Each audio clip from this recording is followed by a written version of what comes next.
What's up, everyone? It's me, yours truly, John Valencia, and I'm with... Brian! Welcome back to another Bardagulan reaction with... Shoot ka! Brian!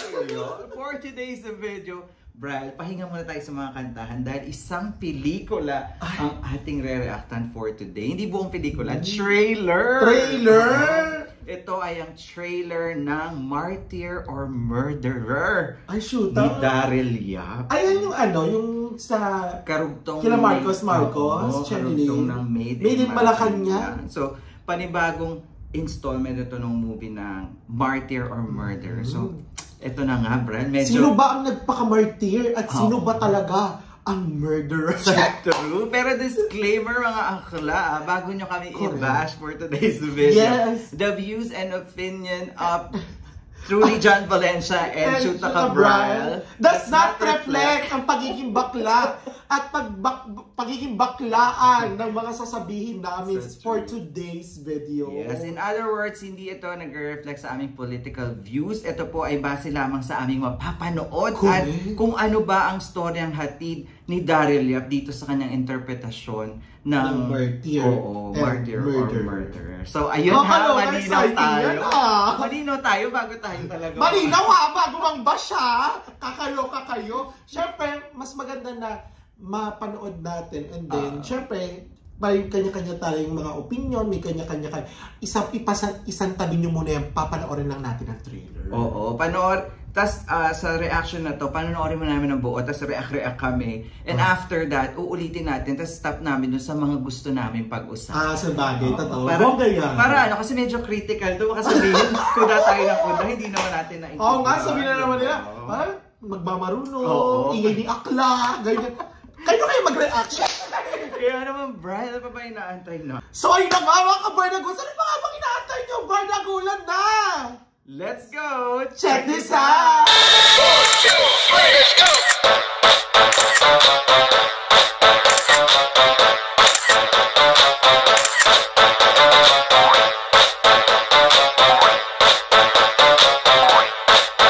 Alright! Bardagulan tayo na! In 3, 2, 1, ganun! Makinig ka, Amy.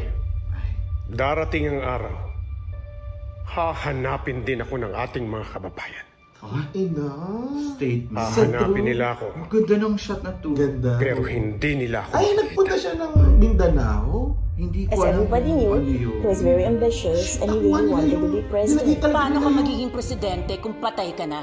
Pwede ako mamatay. Footage talaga. Kahit nasaan ako. Ni Imelda sa Walang mapa ang mga demonyo. Ang mga demonyo bang yan ay kaming dalawa? Oo, nabalita yun, di ba? Ba't ba nilalagay mo sa pedestal yung Marcos na yun? Senior natin siya, Noy. Di naman inagaw sa yung babae. Sabi ng daddy ko, talaga ba? hindi pa tapos sa kasaysayan sa kanya. May nagkaagawan. Kahit hindi na pinapalabas sa mga kalaban niya. Ano bang pinapalabas nila? Na siya ang nagpapatay kay Ninoy. Ay, siyempre alam naman natin. Pero ang tapang nila Kung nangyayari sa Manila, ipinamumukha nilang nangyayari sa buong Pilipinas. Kahit buong Maynila pa makipaglibing, ang nararamdaman ng ilan ay hindi ang kabuuan.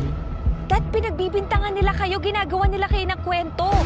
Dapat malaman lahat ng tao yung katarantaduhan niya. Amy! Katarantaduhan! The New People's Army has been instrumental in many social changes in our country. Ayun lang. Paano nila nailagay yun? Pag sinasabihan ka nilang mamamatay tao. Tama sila! Talagang mamamatay tao ako! Sakit sa dibdib! Lahat ang sinasabi nila tungkol kay Danny. Gusto kong lumaban eh! Napapakilabot! Ayaw maligid na Daddy. We will always carry the flame Ang ganda! that will burn until Marcos's return! Tatakbo ako bilang vice-presidente ng Republika ng Pilipinas! Ganda! Ay, meron pa. Yula Valdez. Si Yul. Ay, siya na si current na Aimee. Oo, hindi na si Christy. Ako kasi bagay kay Yula, no? Bonget. Bonget. Tingin ko, dinaya ako ni Lenny. Ay, puta! Oh my God! Oh my God! Pasabog yung dulo! Correct, Daryl Yap. Diyos ko, napaka-controversial ng trailer. Ang sabi ko lang, napakatapang. Ang tapang. Diba? Parang isiniksik sa 2 minuto yung trailer ng puro pasabog. Ang pwedeng abangan sa loob ng Parang ano trailer. siya, parang Oo, parang mga bala, resibo, ganun, labas. Oo, Diyos ko, nakakaloka. Ito, panoorin natin ulit, tapos anuhin natin. Parang yung ano pa dyan, parang nilagay dyan, paparating pa lang tayo sa exciting point. Doon, nakakaloka. Sige, try nga natin. Tapos i-stop natin doon. Nakakakilabot yung trailer, ha? Makinig ka, Amy. Darating ang araw. Ang ganda. Hahanapin din ako ng ating mga kababayan. Stop mo Wait yan. lang. Dito sa part na to, parang sa tingin ko kasi it's a start of the story or yung trailer, perspective ni Amy Marcos yung storytelling. Correct. Ito. And, parang nanggaling kay Amy yung Marcos karanasan yung story na tong na to, tong movie na to, kasi siya lang ata yung may malakas ang loob na ibahagi. Very vocal, no? Oo, sa mga magkakapatid. Saka yung kung ano talaga yung na-experience at mga sinabi ng tatay niya sa kanya. true. Saka tama yung sinabi ni Marcos na darating na araw na hahanapin, which is yung new generation, yung generation natin is nakita lahat ng mga ginawa nakita yung mga ginawa ng Marcos, unlike before na 'di ba kinokondena sila ng ganito, ganyan, mayaman, but still yung mga nagawa ng Marcoses is na-appreciate at nagagamit natin mga Pilipino up to this day. 'Di ba na tinuring siyang one of the best presidents. Yes, talaga. all the first Hahanapin in the nila Philippines happened during Marcos. Pero hindi nila ako makikita. Saan kaya yung As everybody knew, parang sa he was very Turkey or ambitious Arab and he really country. wanted to be president. Paano ka magiging presidente kung patay ka na? Eh pwede ako mamatay. Kahit nasaan ako. Walang mapa ang mga demonyo. Ang mga demonyo bang yan ay kaming dalawa ni Ferdinand? Ay, shoot na! Ay, ko siya! Forward yung... Doon ko napansin yung... Kami ba yung tinutukoy yung dalawa ni... Diba? Straightforward ang Imelda. Ito yung yung sinasabi ng conversation. Dinner or meeting with Ninoy before siya nagkasakit. Panilalagay mo sa pedestal yung At may Marcos. backstory. Senior natin siya, Noy. Di naman niya inagaw sa yung Mas babae. ahit pala si Marcos. Sabi ng daddy ko, pero di ba hindi pa tapos ang kasaysayan sa kanya. Fratmates kasi sila. Oo, Kahit yun ang pinapalabas ng mga kalaban niya. Ano bang pinapalabas nila? Na siya ang nagpapatay kay Ninoy. Shoot, ang ganda niyan! Ang ganda nun!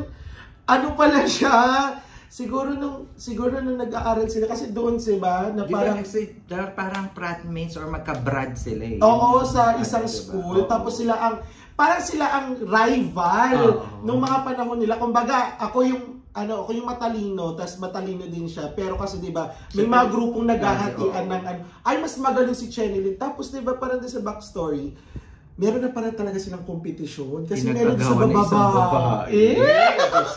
Ano to, revelation? Parang it's not in the books. Correct. Parang pinagagawa nila ang mga kababait. Siyempre nangyari. Ang daming tao.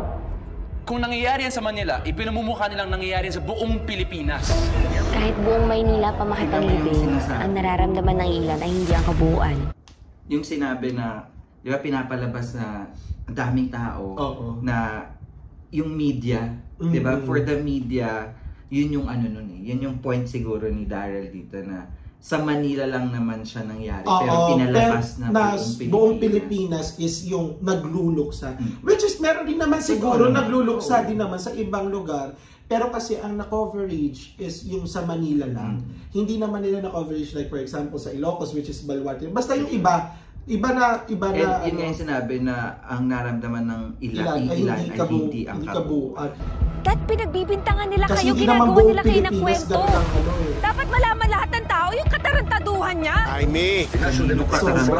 Especially its militant arm, the New People's Army, has been instrumental in many social changes in our country. Yung footage na yan, saan nila... Correct. Saan nyo nakuha yun? Correct. Darian, saan mo nakuha yan? Nakakaloka. Kasi diba parang... It's a revelation na pro-NPA. Oo, kasi diba yun yung sinasabi? Again po, this is based on what we are seeing right now. This is not this is just our opinion on what we are watching. Hindi po ito personal and not our political view. Pero gusto ko lang i-disclaimer. Pero kasi na i-connect nila at na ipasok nila yung video clip na yan, tapos yung nagsasalita. Diba? Yung salita ni Christine na ilabas mo kasi yung mga katarantado, tapos pinasok yung video. Grabe! Diyos ko, dahil ang taba ng utak ni Daryl, para saka ang tapang-tapang niya, which is tama lang din naman kasi we are democratic country tayo eh. We can see the other side of the story. Kasi kung saan mang perspective nang galing, but still they have proof, di ba? May video dahil, resibo ba? Correct. Saktan ako kapag sinasabihan ka nilang mamamatay tao. Tama sila! Talagang mamamatay tao ako! Diba?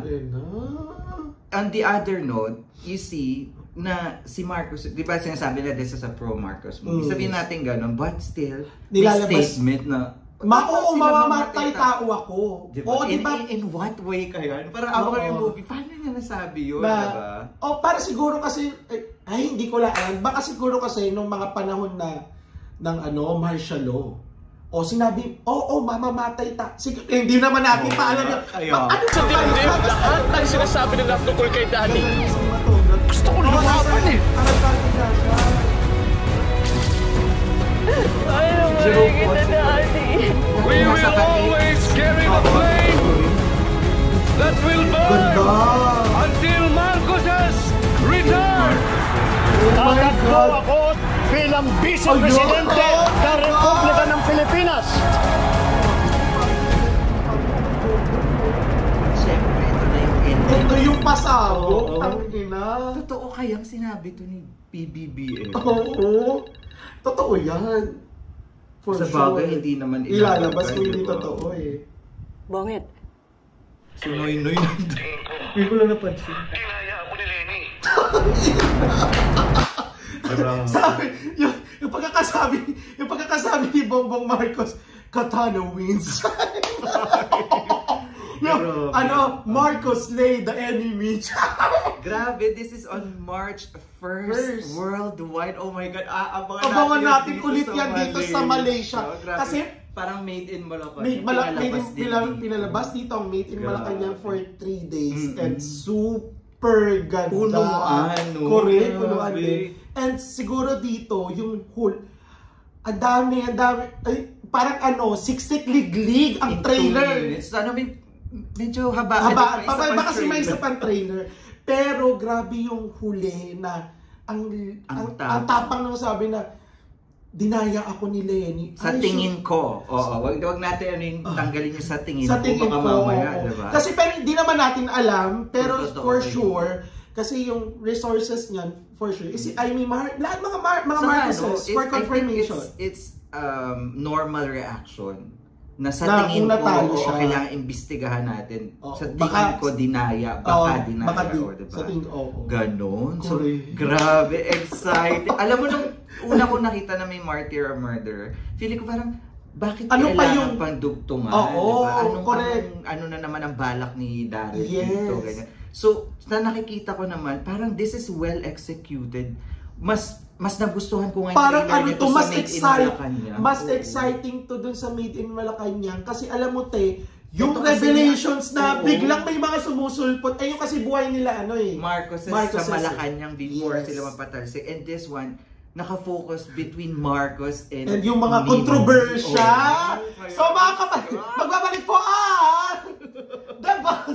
ayun na nga. So, ayun lang po. Once again, it's just our opinion and does not reflect our political views. Disclaimer lang po. Once again, mga akla, huwag kayong masyadong hard-headed at huwag kayong judgmental. I stand to be connected because I'm comedian.